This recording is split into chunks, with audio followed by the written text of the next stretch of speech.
My name is Sophia Harper. I'm 31. Last Saturday night at 7:47 p.m., I stood at the entrance of the Willow Room restaurant, watching my Aunt Karen tell the hostess that there wasn't room for me at my own grandmother's 82nd birthday dinner. Sophia, sweetie, this table is for family, she said, loud enough for all 30 guests to hear. Why don't you find yourself a spot at the bar? Her hand was on my grandmother's shoulder like she owned her. Like she owned everything. I smiled. Because 26 years ago, she took everything from me. And tonight, I was taking it back. Before I go on, if stories about standing up for yourself mean something to you, please hit like and subscribe and tell me in the comments where you're watching from right now and what time is it there. Let me take you back 26 years to the last good day of my childhood. I was 5 years old, sitting in my mother's lap in our backyard on a Sunday afternoon in June. She smelled like vanilla and coffee. My father was grilling hamburgers, and the smoke made everything hazy and perfect. My mother pressed her lips to my hair and whispered, "No matter what happens, little star, you are always loved, always protected. Do you understand?"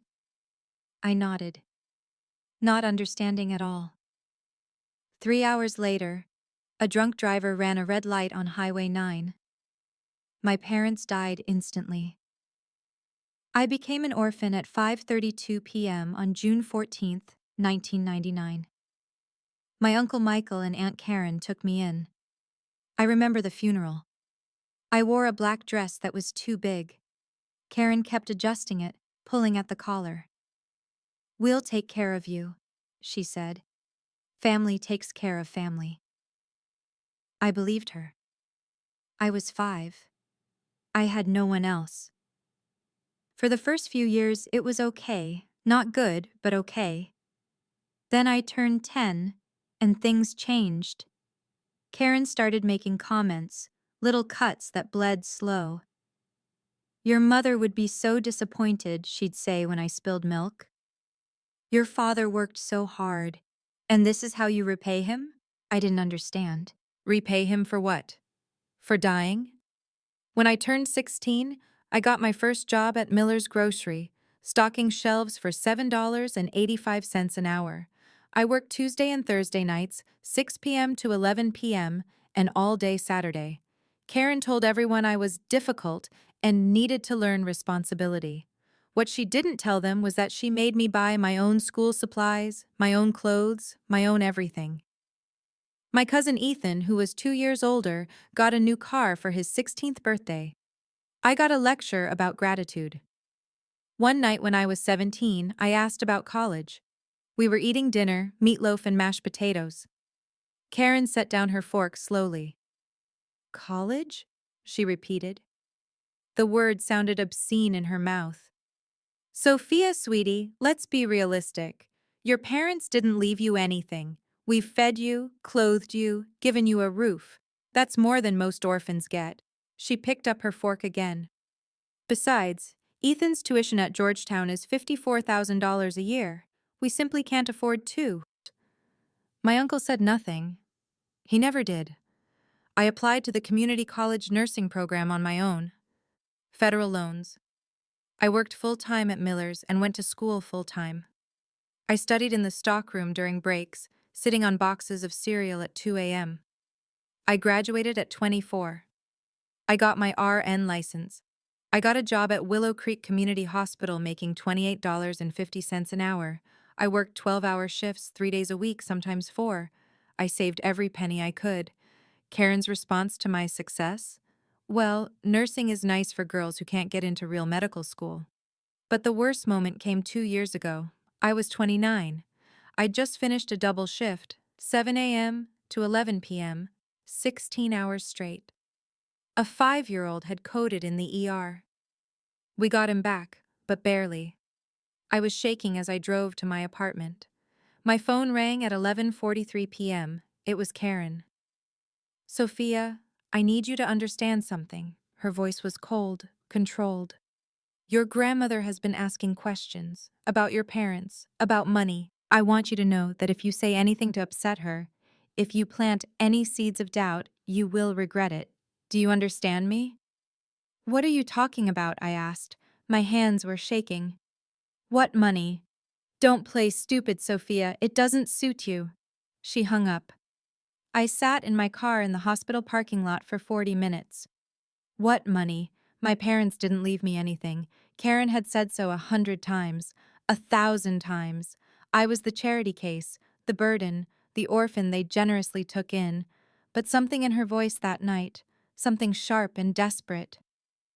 2 weeks later, I drove to my grandmother's house. Grandma Evelyn lived alone in the same white colonial she'd lived in for 60 years on Maple Street with the big oak tree out front. She was 80 years old, sharp as a blade, and she looked at me like she'd been waiting. "Come in, little star," she said. She was the only one who still used my mother's nickname for me.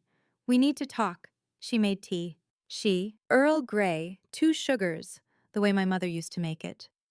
We sat in her living room, and she pulled out a manila folder. "Your Aunt Karen called me last week," Grandma Evelyn said. "She was very concerned that I might say something to upset you. She wanted to make sure I understood how fragile you are." She opened the folder. That's when I knew it was time. Inside were bank statements, trust fund documents, legal papers with my father's signature, my mother's signature. Dated June 10th, 1999, 4 days before they died. "Your parents left you $600,000, my grandmother said quietly. A trust fund. Your Uncle Michael and Aunt Karen were named custodial trustees until you turned 25. The money was supposed to be used for your care, your education, your future. It was supposed to be yours." I stared at the papers. The numbers didn't make sense. "I turned 25 4 years ago." "I know. Where's the money?" My grandmother's hand shook as she turned the page. Bank statements. Withdrawals. $8,000 on August 15th, 2003. $12,000 on January 3rd, 2004. $18,000 on September 22nd, 2005. The withdrawals went on and on. Page after page. Year after year. Ethan's tuition, Olivia's car, home renovations, a boat, a timeshare in Florida, vacations to Europe. The final balance, dated 3 months after my 25th birthday, $4,200. Out of $600,000. $4,200.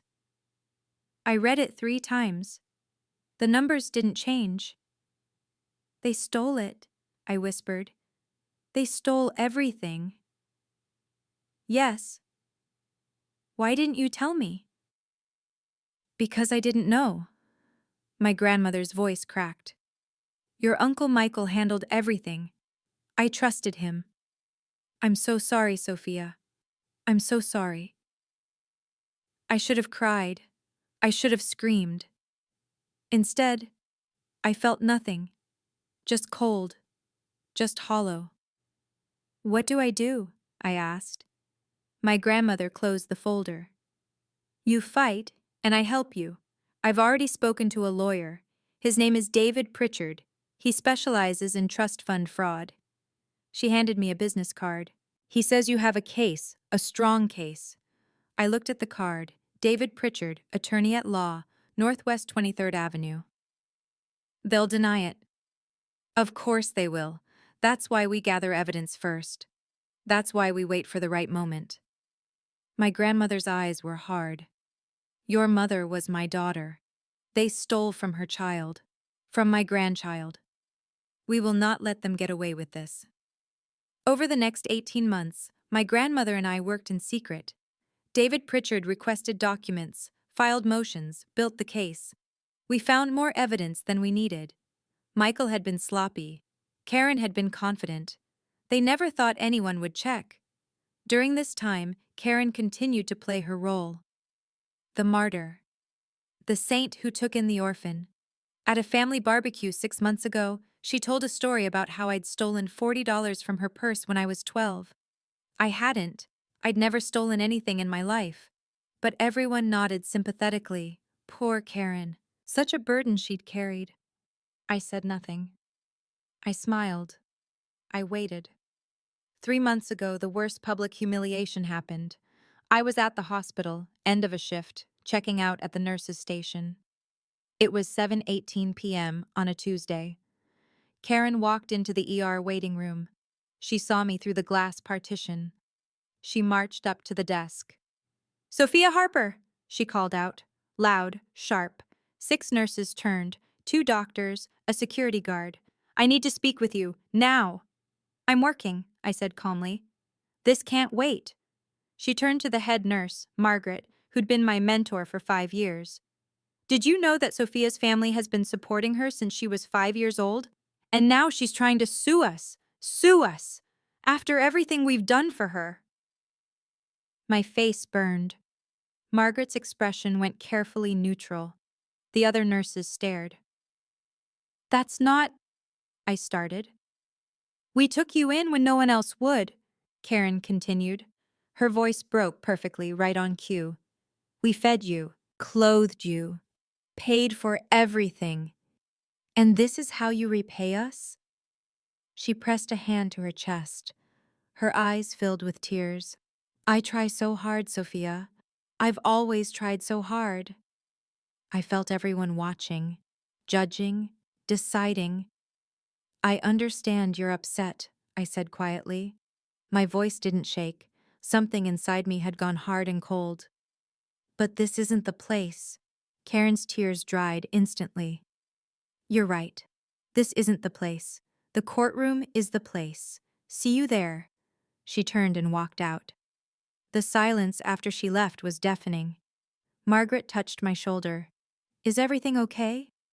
"Yes," I lied. "Everything's fine." But something had clicked. Karen thought she'd humiliated me. She thought she'd turned my colleagues against me. She'd miscalculated. Because now I wasn't just angry. I was ready. 2 weeks later, I received a certified letter at my apartment. It was from Michael and Karen's lawyer, a settlement offer. They would give me $25,000 to drop the lawsuit and sign a non-disclosure agreement. $25,000 out of $600,000. I called David Pritchard. "They're scared," he said. "This is good. Don't respond yet." "What are we waiting for?" "The right moment. Your grandmother will know." The right moment came last week. My grandmother's 82nd birthday. She'd planned it months in advance. A dinner at the Willow Room, the nicest restaurant in town. 30 guests, all family. She'd insisted on specific seating arrangements. She'd hired a photographer. She'd written her speech. "This is it," she told me 3 days before. "This is when we tell the truth." "Are you sure?" I asked. "It's your birthday. It should be about you." "It is about me." Her voice was steel. "They stole from my daughter's child. They need to answer for that. In front of everyone." So last Saturday night, I drove to the Willow Room. I wore a simple navy dress, the nicest thing I owned. I arrived at 7:45 p.m. At 2 minutes late because I'd circled the block 3 times, trying to calm my breathing. The restaurant was beautiful, candlelight, white tablecloths, a long table set for 30 in the private dining room. I saw my family through the window: Uncle Michael, Aunt Karen, Ethan and his wife, Olivia and her boyfriend, cousins I barely knew, friends of my grandmother. I walked inside. The hostess smiled. "Name?" "Sophia Harper." Before she could check the list, Karen appeared. She looked perfect. Black dress, pearl necklace, hair in a flawless updo. She looked at me like I was a stain. "Sophia," she said, not warmly. "I didn't realize you were coming." "Grandma invited me." "Yes, well." Karen glanced at the dining room. "The thing is, sweetie, we're a bit tight on space. The table is really set for family, close family. Maybe you could eat at the bar? I'm sure Grandma would understand." I felt my pulse in my teeth. Around us, people were watching. The hostess looked uncomfortable. A waiter paused mid-step. "Sophia, sweetie, this table is for family," Karen said again, louder now. Her hand was on my arm, steering me toward the bar. "Why don't you find yourself a spot over there? We'll catch up later." I smiled. "No, thank you." Her grip tightened. "I'm sorry?" I said no, thank you. "Grandma invited me to the dinner table, so that's where I'll be." Karen's face flushed. "Don't make a scene." "I'm not making a scene. I'm joining my family for my grandmother's birthday." "Your family?" Karen's voice dropped to a hiss. "Sophia, let's not pretend. You're not really family, you know that. Deep down, you've always known that." There it was. The thing she'd been saying in 100 different ways for 26 years. "You're not really family." "Okay," I said calmly. Karen blinked. "Okay?" "Yes, okay." I walked past her into the dining room. My grandmother was seated at the head of the table. When she saw me, her whole face lit up. "Sophia, there you are!" She gestured to the empty seat on her right. "I saved you the best spot." I sat down. Karen stood in the doorway, fury radiating from her like heat. Michael looked confused. Ethan and Olivia exchanged glances. Dinner was served: Caesar salad, filet mignon, roasted vegetables. Conversation flowed around me. I barely tasted anything. My heart was hammering. At 8:47 p.m., my grandmother stood. She tapped her wineglass with a fork. The room fell silent. "Thank you all for being here," she began. 82 years. I never thought I'd make it this long." Light laughter. "But I'm grateful. Grateful for all of you. Grateful for this beautiful family." She paused. Her eyes met mine. "Tonight, I want to talk about something important. Something I should have addressed a long time ago." She reached into her purse and pulled out a folder. The same manila folder from 18 months ago. "This is about truth and consequences." Karen's smile froze. "Mom, this isn't the time."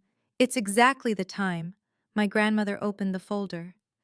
26 years ago, my daughter Emily and her husband Daniel died in a car accident. They left behind a 5-year-old daughter, my granddaughter, Sophia. She looked at me. They also left her $600,000 in a trust fund. Money meant for her education, her future, her life. The room went completely silent.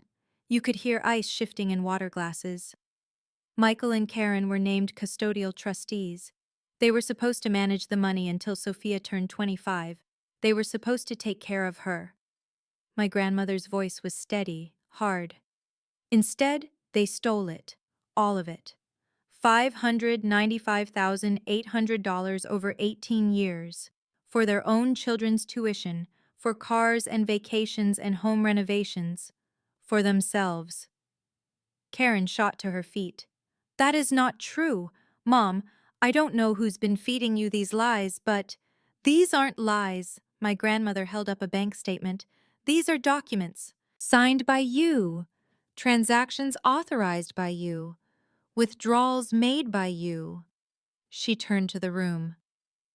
"All of you have heard Karen talk about what a burden Sophia was, how much they sacrificed, but they didn't sacrifice anything.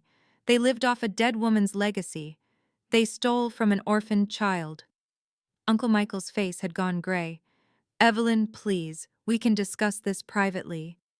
"We've discussed it privately for 26 years. Now we discuss it publicly." "You don't understand," Karen said. Her voice was shaking. "We had expenses. Raising 3 children is expensive. We did our best. Raising 3 children?" My grandmother's eyes were ice. "You raised 2. Sophia raised herself. She worked at a grocery store from age 16 to pay for school supplies. She took out federal loans for community college. She worked 12-hour shifts to survive, while you spent her inheritance on a timeshare in Florida." Ethan stood up. "Grandma, I think there's been a misunderstanding." "Sit down, Ethan. You went to Georgetown. $216,000 for 4 years. Every penny came from Sophia's trust fund." My grandmother turned to Olivia. "You got a $35,000 BMW for your 18th birthday, also from the trust." Olivia went pale. David Pritchard stepped out from where he'd been standing in the back of the room. I hadn't even seen him arrive. Mrs. Karen Harper, I'm David Pritchard, attorney for Sophia Harper. I've filed a lawsuit against you and your husband for breach of fiduciary duty, embezzlement, and fraud. These documents, he placed a stack of papers on the table, detail every illegal withdrawal made from Sophia's trust over the past 26 years. Karen's mouth opened and closed. This is insane. We use that money for Sophia, for her food, her clothing, her housing. Show me receipts, David said calmly. Show me proof. Show me one expense directly related to Sophia's care beyond basic necessities required by law. Silence. You can't, because there are none. The money went to your biological children, your house, your lifestyle. David looked around the room. Ladies and gentlemen, what you're witnessing is theft, plain and simple. Sophia, Karen turned to me, tears streaming down her face now. Real ones, I think. Please, you know we love you. You know we did our best. We made mistakes, yes, but we were trying. We were just trying. Everyone looked at me, waiting. I stood up slowly. My legs felt like water, but my voice was steady. I'm not here for revenge. I'm here for truth. My parents died when I was 5 years old. They left me money so I'd be taken care of, so I could go to college, so I could have a future. You took that from me. You took everything. I looked at Karen, at Michael, and you made me feel guilty for existing. That's not fair, Michael said quietly. Fair? I pulled out a piece of paper from my own folder. This is my work schedule from when I was 17. Tuesday and Thursday nights, 6 p.m. to Jedinest p.m., all day Saturday. I was working 20 hours a week while taking AP classes because you told me we couldn't afford college. Meanwhile, you were withdrawing $18,000 for a kitchen renovation. I placed the paper on the table, then another, and another. Pay stubs from Miller's Grocery, student loan statements totaling $47,000, tax returns showing I've never received a penny of support from you since I turned 18. I looked around the room. I worked 16-hour shifts at Willow Creek Community Hospital. I saved lives. I paid my own way. I did everything you said I had to do to earn my place in this world. My voice cracked, just slightly. But I didn't have to earn anything. It was already mine. You stole it. Karen was sobbing now, mascara running down her face. We're family. Family forgives. You said I wasn't really family, I said quietly. 20 minutes ago, at the door. You said I wasn't really family. She froze. You said that in front of witnesses. I gestured to the hostess, who was standing nervously in the doorway. You tried to send me to the bar so I wouldn't be at the family table, because that's what you've always done. Kept me on the outside. Made me feel like I didn't belong, like I owed you something. I picked up my purse. I don't owe you anything. I never did. David placed a business card on the table in front of Karen and Michael. My office will be in touch regarding the lawsuit. We're seeking full restitution of the misappropriated funds plus interest, which totals $847,000. We're also reporting this to the State Bar Association and the District Attorney's Office for potential criminal charges. Michael's head dropped into his hands. I didn't want this, I said to the room. I just wanted answers. I wanted to know why I wasn't worth loving, why I wasn't worth protecting. I looked at my grandmother. Thank you for protecting me now. She stood and took my hand. You are always worth it, little star. And we walked out together. Behind us, chaos erupted, voices yelling, chairs scraping. Someone said, I can't believe this.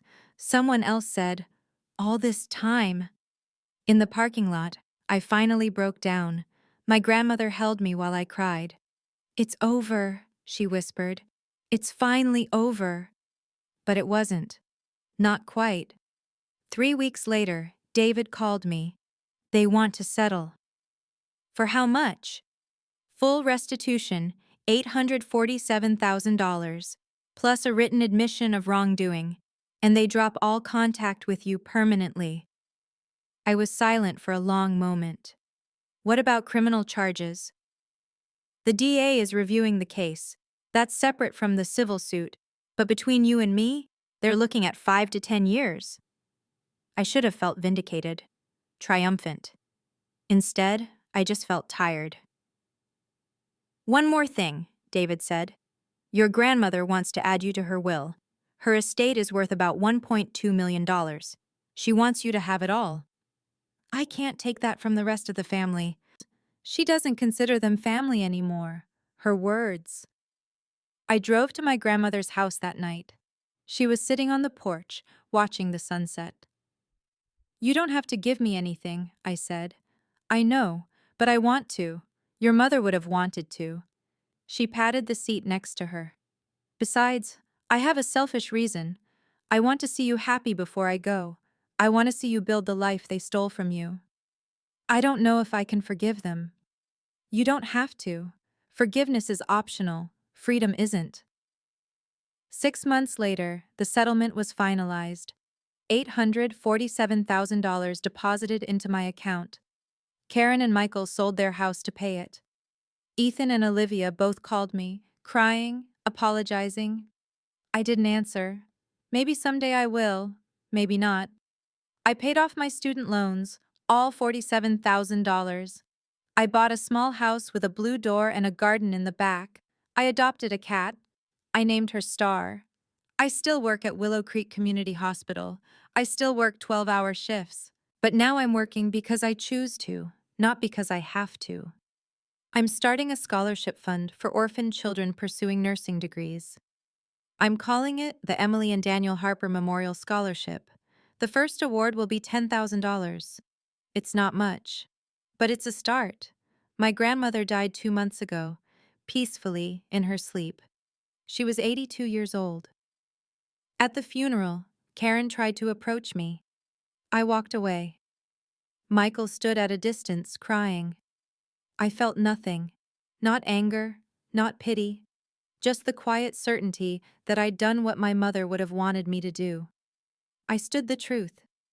If you're watching this, and you've ever been told you're a burden, that you should be grateful for scraps, that you're not really family, type, I am enough in the comments.